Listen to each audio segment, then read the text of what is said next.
এবং বাণিজ্য মন্ত্রণালয়ের কঠোর মানে মনিটরিংয়ের মাধ্যমে এবারে আমার মনে হয় এই বছর সর্বকালের শ্রেষ্ঠ মানে সরবরাহ নিশ্চিত এবং সহনীয় পর্যায়ে দাম ছিল।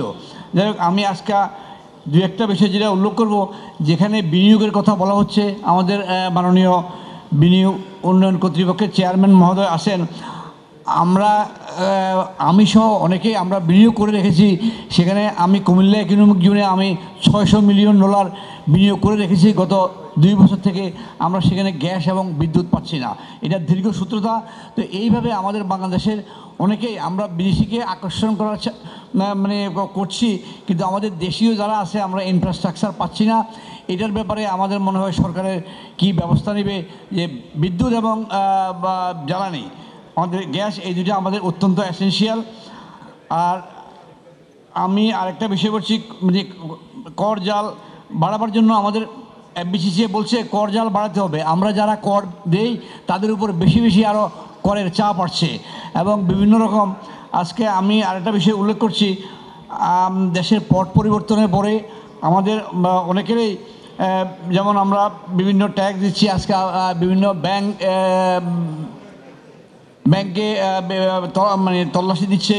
এটা তো সরকার যে কাউকে করতে পারে, কিন্তু এখন একটা বিশেষ উপলক্ষে বিভিন্ন জনকে কর তল্লাশি সহ অনেক কিছু করছে। সেটা আমার মনে হয় যেন কোনো হয়রানি না হয়, ঢালাওভাবে না হয়, সেটা আমি মাননীয় চেয়ারম্যান মহোদয়কে বিনীতভাবে অনুরোধ করছি। আর একটা জিনিস আছে, ভ্যালু এডিশনের কথায়, সেখানে আমাদেরকে অনেকেই বলেছে যে আমরা লোড দিই। এই লোডের পরিবর্তে আমাদেরকে এখন আন্ডার ইনভয়েসিং এবং ওভার ইনভয়েসের ব্যবসায়ীকে দৌড় দেওয়া হয়।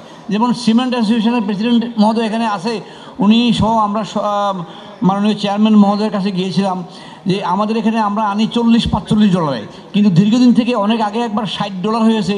সরকার ট্যাক্সের জন্য এটা $60 করে নিচ্ছে। তো সেখানে আমি বলবো এটা সহনীয় পর্যায়ে আনার জন্য। আর এটাই যেমন ব্যাক করে আমাদেরকে প্রশ্ন করা হয় যে আমরা ওভার ইনভয়েসিং করছি। আর আমাদের আরেকটা বিষয় হলো, আমাদের পঞ্চগড় চেম্বারের উনি বলেছে 15C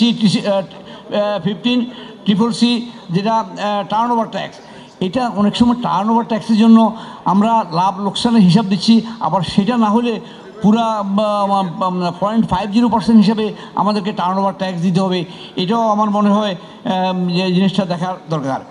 আর আমি আরেকটা বিষয় উল্লেখ করছি, যদিও এখানে মাননীয় অর্থ উপদেষ্টা মহোদয় নাই, আমাদের জাহাজ শিল্প সম্বন্ধে আমাদের সম্মানিত বিজনেস লিডার মিন্টু ভাই আছে, আমাদের মাননীয় বাণিজ্য উপদেষ্টা নিজেও এটার সাথে জড়িত আছে। আমাদের এখানে মেশিনারি 1% ডিউটি, এটা 1996 সালে জাহাজকে শিল্প হিসাবে ঘোষণা করা হয়েছে। সেই হিসাবে আমরা 1% শিল্প দিয়ে আসতেছি। ইতিমধ্যে গত কয়েক মাস আগে এটাকে 7.5% করা হয়েছে। তো এটার জন্য আমি মাননীয় অর্থ উপদেষ্টা, আমাদের অ্যাসোসিয়েশন থেকে বাণিজ্য উপদেষ্টার নিকট আমরা গিয়েছি এবং এনবিআর চেয়ারম্যান মহোদয়ের গেছি। এটা করার পরে আজকে 5-6 মাসে কোনো একটা জাহাজও ক্রয় হয় নাই, কারণ এটা অত্যন্ত ঝুঁকিপূর্ণ ব্যবসা।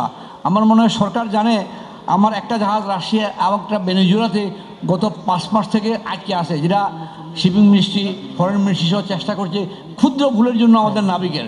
কিন্তু তারপরে একটা ভেনেজুয়েলা, তারপরে গত 5 মাস আগে নিউ ইয়র্কে একসাথে 4 জন নামে গেছে, সেটার জন্য আমাকে কয়েক মিলিয়ন দিতে হয়েছে। যাই হোক, যেটা বলছি, এটা অত্যন্ত ঝুঁকিপূর্ণ ব্যবসা এবং আমাদের নাবিকরা এখানে কর্মসংস্থান হচ্ছে। গত বছর আমাদের $780 মিলিয়ন আমরা এই ক্ষেত্রে আমরা এটা ডলার আসছে এবং 200 মিলিয়ন আসছে আমাদের শ্রমিকদের ভাতা। তো সেই জন্য আমি এই জাহাজ শিল্পটাকে, যেহেতু মেশিনারি হিসেবে 1%, অন্য ক্ষেত্রে আছে, আমি মাননীয় চেয়ারম্যানকে বলবো এটা যাতে মেশিনারি হিসাবে 1% করে, তাতে আমাদের কর্মসংস্থান এবং আমাদের ফরেন কারেন্সি আসতেছে। ইন্দোনেশিয়াতে 11,500 মানে জাহাজ আছে, ইন্দোনেশিয়ার 30 কোটি লোক, আমাদের অলমোস্ট 18 কোটি লোক। সুতরাং আমার মনে হয় আমাদের $14 বিলিয়ন আমরা ফ্রেট দিই। আমার মনে হয় এই জিনিসটা মাননীয় চেয়ারম্যান মহোদয় একটু অনুধাবন করবেন। আর আমি অন্য মানে বেশি কিছু আর না বলে, সরবরাহ ব্যবস্থা, আমাদের লজিস্টিক আমরা অত্যন্ত সঠিকভাবে ঠিক রাখার চেষ্টা করছি, বিশেষ করে নিত্যপণ্য। যাক, আমি আর বিশেষ করে ওই আমাদের জাহাজের বিষয়টা মাননীয় চেয়ারম্যান মহোদয়কে এটা যাতে আবার একটু অনুধাবন করে, আমি এই বলে আমি আমার বক্তব্য শেষ করছি। আসসালামু আলাইকুম। সর্বশেষ